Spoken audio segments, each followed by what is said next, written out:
Lorsqu'on pense à l'Allemagne, on pense forcément à son passé militaire. L'Allemagne a fait de nombreuses fois la guerre en Europe dans toute son histoire. La Prusse de Frédéric II était réputée pour sa société militaire. Et c'est bien pour ça qu'aujourd'hui on va s'intéresser à 9 inventions allemandes qui ont révolutionné l'art de faire la guerre. Pas question de tomber dans une admiration bête et stupide. Beaucoup de gens pensent à tort que la Wehrmacht représente l'armée parfaite, la meilleure armée de tous les temps. Mais ils oublient très souvent que la Seconde Guerre mondiale s'est terminée par une très lourde défaite de l'Allemagne qui a divisé son territoire pendant 50 ans. L'Allemagne est le pays qui a connu les plus grandes défaites militaires de l'histoire. Mais nier ses inventions, c'est aussi nier son certain génie. Tout le monde s'accorde à dire que l'art de la guerre doit beaucoup à l'Allemagne. Et c'est ce qu'on va voir. D'abord, la Blitzkrieg. La Blitzkrieg est l'invention la plus répandue, la plus connue. Et c'est bien pour ça que je vais commencer par celle-ci. Donc, la Blitzkrieg correspond à la guerre éclair. Donc à partir de ce moment-là, on peut comprendre qu'il s'agit d'une guerre assez rapide, assez brutale, qui a pour but de transpercer les lignes adverses. L'efficacité a été montrée aussi bien en Pologne, en septembre 1939, qu'en France. La France a été battue en 3 semaines, en juin 1940, c'était terminé. Et c'est bien pour ça que les Américains se moquent encore de nous. Et moi, je vais m'intéresser à comment marche cette technique, parce qu'on entend beaucoup de choses, comme quoi c'est une invention nazie, comme quoi c'est Hitler qui a pensé ça et qui un jour l'a mis sur le papier, mais non, c'est un peu plus compliqué que ça. Déjà, la guerre éclair est un savant mélange entre ingéniosité tactique et technologie moderne. Et tant qu'on y est, on va définir la tactique et la stratégie. La tactique, c'est comment on gagne une bataille et la stratégie, c'est comment on gagne la guerre. À partir de là, on peut affirmer que la guerre éclair n'est en rien une stratégie, mais c'est seulement une tactique. Et cette tactique s'inscrit dans plusieurs siècles de réflexion militaire purement allemande. Pour voir d'où vient cette pensée militaire allemande, il faut remonter plusieurs siècles en arrière, au siècle de Frédéric de Prusse, donc au milieu du XVIIIe siècle. La Prusse est alors un petit pays à l'est de l'Europe, un pays que les autres puissances appellent le bac à sable de l'Europe, car c'est un petit pays sans véritables ressources. Donc c'est un pays-île qui cherche à s'agrandir. Frédéric II est reconnu pour son réalisme militaire. Il comprend que la Prusse ne peut pas mener des longues guerres car elle n'a pas les ressources pour. Il met donc en place le principe de guerre courte et rapide, donc en allemand Kurz und Vives.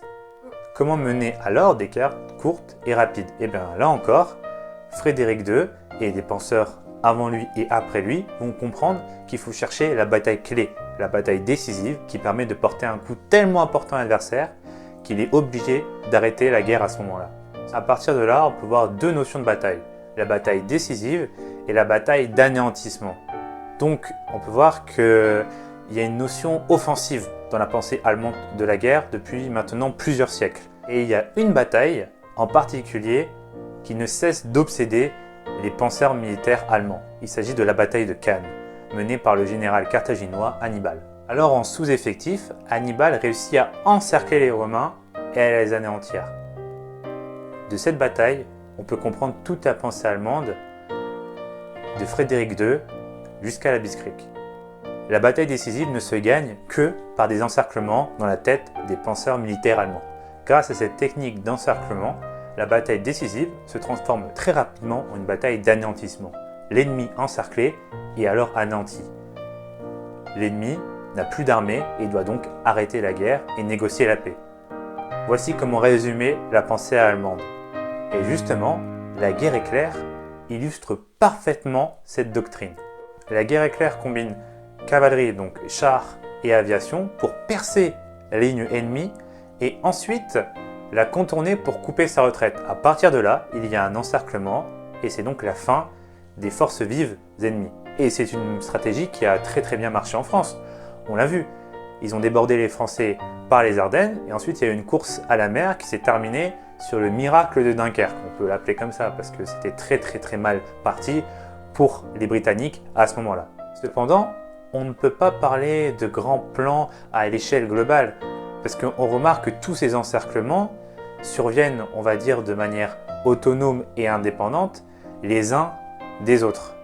Il y a tout un mythe autour de la guerre éclair. Un mythe aussi bien composé par les vaincus que par les vainqueurs. Sa rapidité, son efficacité, sa brutalité font parler encore aujourd'hui. Et ce n'est pas pour rien, comme je l'ai dit, cela a entraîné les plus grands encerclements de l'histoire, aussi bien en Pologne qu'en France qu'en Russie. Mais c'est également cette doctrine ultra-offensive qui va emmener la Wehrmacht à sa perte lors de la deuxième phase de la conquête russe. Et pourquoi justement la conquête russe a résisté à la guerre éclair? Tout simplement parce qu'elle s'est étalée sur le long terme. Et comme l'avait prédit Frédéric II, la Prusse, puis l'Allemagne, puis le Troisième Reich ne peuvent pas gagner des guerres qui s'étalent dans le temps. Il ne faut pas glorifier la guerre éclair, mais non plus la répudier. C'est une doctrine qui a marché dans plusieurs cas, mais qui a quand même entraîné l'épuisement des troupes. Il n'empêche que c'est quand même une invention assez remarquable qui a entraîné de nombreuses doctrines par la suite et qui ont inspiré bien des armées de par sa coordination entre aviation, cavalerie et infanterie. La deuxième invention notable allemande est l'invention de l'Allgemeine Kriegsschule. Ne vous inquiétez pas, on va traduire ça tout de suite. Donc, il s'agit d'écoles militaires créées par le général prussien von Scharnhorst en 1807. Parce qu'il a regardé autour de lui et il s'est dit « Bon, ça serait quand même bien de créer une nouvelle élite au sein de l'armée. » Parce que ça faisait quand même plusieurs années que les Prussiens, avec leurs alliés autrichiens ou encore anglais, se faisaient littéralement botter les fesses par Napoléon. Donc, on peut voir qu'il y a eu un constat très simple. Notre élite ne marche pas, on va créer une nouvelle élite. Et comment créer une nouvelle élite? Tout simplement en diversifiant les voies de recrutement. Et c'est comme ça que ces nouvelles écoles militaires ne sont plus seulement ouvertes à la noblesse, comme ça a toujours été le cas, mais aussi aux bourgeois. On recrute désormais sur les capacités intellectuelles et non seulement sur le sang. C'est une très grande avancée sociale à ce moment-là de diversifier à ce point-là le recrutement des officiers au sein d'un corps d'armée. Il y aura donc 3 écoles ouvertes sur concours qui permettront à l'État d'apporter une éducation à cette nouvelle élite, alors qu'avant c'était plutôt des précepteurs individuels. Là encore, une autre grande avancée. Pour les meilleurs élèves de ces 3 écoles, une école encore plus prestigieuse est ouverte à eux. Il s'agit de justement l'Allgemeine Kriegsschule à Berlin, où pendant 3 ans, les officiers en formation ont une éducation aussi bien militaire qu'intellectuelle, avec l'étude de mathématiques ou encore de différentes langues. Plus tard, ça va quand même se concentrer un peu plus sur une formation plus technique, plus militaire. Mais ce système-là a inspiré beaucoup d'armées et rien encore qu'en France, on peut voir qu'il existe des voies de recrutement assez diverses et assez variées. Cette manière de recruter permet d'avoir des officiers plus instruits qui donc sauront prendre de meilleures décisions plus rapidement. Une très large partie des armées du monde recrutent les officiers de cette manière de nos jours, basée sur leurs capacités intellectuelles. On reste dans la même idée avec la création du corps des cadets en 1876 en Prusse. Là encore, c'est un système largement repris dans le monde. Dans les familles nobles, seuls les aînés avaient les terres. Ainsi, avec ce système, les autres enfants avaient pour vocation de devenir officiers. Ce système s'est érigé en 1869, puisque les enfants des sous-officiers morts au combat et de ceux qui ont rendu un grand service à la Prusse peuvent aussi incorporer ce nouveau corps des cadets. Les cadets de 11 à 17 ans dans un cadre vraiment spartiate. Le but est de former une nouvelle caste d'officiers très dure mais également très obéissante envers le roi de Prusse. À la fin de ces années de formation en tant que cadet, on le ressort en tant qu'officier de formation. Mais en 1919, ce système est largement critiqué en Allemagne et le corps des cadets sera dissous. Il n'empêche aujourd'hui que de nombreuses armées dans le monde utilisent encore ce système de cadets. Les plus connus sont les cadets russes par exemple. C'est le général Kurt Student, patron des paras allemands depuis 1938, qui réussit à théoriser ce véritable coup de main et aussi coup de maître, car moins d'une centaine, ils réussissent à prendre un fort composé de 650 défenseurs. Modèle d'efficacité, de rapidité, ce cas d'école est encore enseigné de nos jours dans la plupart des écoles militaires, ou du moins il est vu. Encore un nom barbare pour désigner une invention allemande, le Feuerweise, signifie littéralement le rouleau de feu ou le barrage de feu. Alors il a été créé en 1915 durant la Première Guerre mondiale. Il s'agit d'une technique d'artillerie. Avant, l'artillerie pilonnait les positions pour détruire, on va dire, la première ligne ennemie dans le but de la prendre d'assaut. Alors que là, il s'agit d'une opération d'artillerie minutée en rapport avec l'infanterie.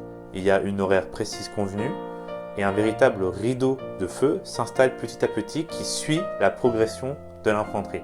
Le but est de paralyser l'ennemi avec des barrages qui avancent de 200 à 400 mètres. L'infanterie peut aussi demander un correctif pour viser plus loin ou au contraire reculer en cas de contre-offensive ennemie. Maintenant, on va voir la Kriegspiel. Alors, c'est lié plus ou moins au jeu d'échecs et ça a été inventé par le général von Wardy en 1867, l'équivalent de la très connue caisse à sable dans l'armée française pour ceux qui en ont déjà entendu parler. Alors, c'est un concept tout simple. Avant d'aller en opération, c'est bien de connaître le terrain et de savoir quels sont ses avantages et ses inconvénients. Alors, les Allemands ont eu l'idée de prendre une caisse, ou du moins un espace, et d'essayer de visualiser les différentes forces qui pouvaient se trouver sur cet espace. Ensuite, on leur donnait des ordres à faire et c'est eux qui choisissaient la manière de les accomplir. C'est un véritable jeu de réflexion qui a pour but justement de pousser l'officier à trouver de nouvelles solutions et ainsi improviser. Un véritable jeu intellectuel, ce système de caisse à sable permet de s'entraîner et donc la manœuvre qui a ensuite lieu n'est que la continuité de cette caisse à sable. Différents supports existent justement, aussi bien une véritable caisse composée de sable ou de terre qu'une carte papier ou encore, plus récemment, des espaces numériques pour s'entraîner. Le premier pont aérien de l'histoire est allemand et a eu lieu dans le cadre de la guerre civile en Espagne. Le pont aérien a eu lieu le 28 juillet 1936. En effet, 2 avions de la Luftwaffe devaient contourner ou du moins passer le détroit de Gibraltar tenu par les forces encore loyales à la République. Cela avait pour but de fournir à Franco des unités de choc venant du Maroc. Cette opération se nomme Feu Magique et a permis à Franco de récupérer plus de 13 500 soldats de très bonne facture. Mais ce pont aérien n'est pas une réflexion théorique poussée. Il s'agit plutôt d'une invention visant à répondre à un problème immédiat. Encore une invention qui a eu lieu dans le cadre de la guerre civile d'Espagne en 1936. Le général von Richthofen décide d'installer des radios pour lier le sol aux avions de chasse de la Luftwaffe. Mais c'est un système encore, on va dire, assez primaire, assez précaire, qui sera véritablement exploité à partir de 1940, toujours dans le but de créer une guerre brutale et courte. Et oui, on en revient toujours au même. Des radios sont installées dans les colonnes de chars, et ce sont ces derniers qui disent où et quand frapper aux avions et aux bombardiers qui passent dans les environs. C'est un système très efficace qui permet d'infliger de lourds dommages à l'ennemi en très peu de temps. Mais ce système ne sera jamais complètement exploité, tout simplement parce que l'Allemagne manque de moyens. Et oui, on est encore sur ce système de pays-île avec peu de ressources qui ne peut donc pas, on va dire, faire des guerres longues nécessitant de grosses ressources. Enfin, les Panzergrenadiers sont la dernière grande invention allemande qui est pour le coup utilisée dans toutes les armées industrialisées au monde. Alors, les Panzergrenadiers sont les héritiers des troupes de choc de la Première Guerre mondiale. Il s'agit de combiner la cavalerie et l'infanterie. C'est un système extrêmement redoutable qui était très craint par les Alliés. L'infanterie se déplaçait dans des semi-chenillés et ne posait pied à terre seulement pour prendre des objectifs. Seules les plus grandes unités allemandes étaient des Panzergrenadiers, comme par exemple la grosse Deutschland. C'est un système novateur en 1937, mais qui se heurte une fois de plus à la faiblesse logistique de l'Allemagne. Cette dernière ne peut pas fournir assez de véhicules, ce qui fait que la plupart des infanteries mécanisées se déplaceront à la fin de la guerre soit en camion ou à partir de 1944 carrément à vélo. Merci d'avoir regardé notre vidéo. N'hésitez pas à liker, à partager. Vous connaissez la chanson. On est également très actif sur Instagram, donc le lien va apparaître. Suivez